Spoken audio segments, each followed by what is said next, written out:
இறை வார்த்தை லூக்கா நற்செய்தி அதிகாரம் 6 இறைவசனங்கள் 20 முதல் 26 முடிய.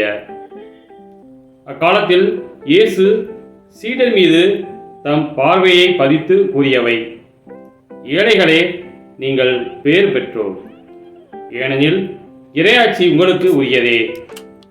இப்பொழுது பட்டினியாய் இருப்போரே, நீங்கள் பேறு பெற்றோர், ஏனெனில் நீங்கள் நிறைவு பெறுவீர்கள்.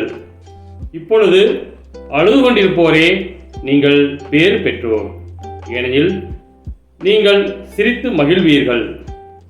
மானிட மகன் பொருட்டு மக்கள் உங்களை வெறுத்து ஒதுக்கி வைத்து நீங்கள் பொல்லாதவர் என்று இகழ்ந்து தள்ளிவிடும்போது நீங்கள் பேறு பெற்றோர்.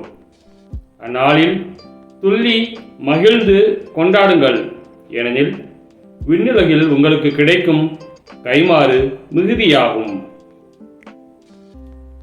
அவருடைய மூதாதையரும் இறைவாக்கினருக்கு இவ்வாறே செய்து வந்தனர். ஆனால் செல்வர்களே, ஐயோ உங்களுக்கு கேடு, ஏனெனில் நீங்கள் எல்லாம் அனுபவித்து விட்டீர்கள்.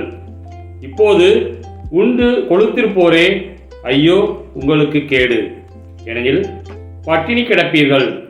இப்போது சிரித்து இன்புறுவோரே, ஐயோ உங்களுக்கு கேடு, ஏனெனில் துயரிட்டு அழுவீர்கள். மக்கள் எல்லாரும் உங்களை புகழ்ந்து பேசும்போது ஐயோ உங்களுக்கு கேடு, ஏனெனில் அவர்களின் மூதாதையரும் போலி இறைவாக்கினருக்கு இவ்வாறே செய்தார்கள். கிறிஸ்துவின் நற்செய்தி.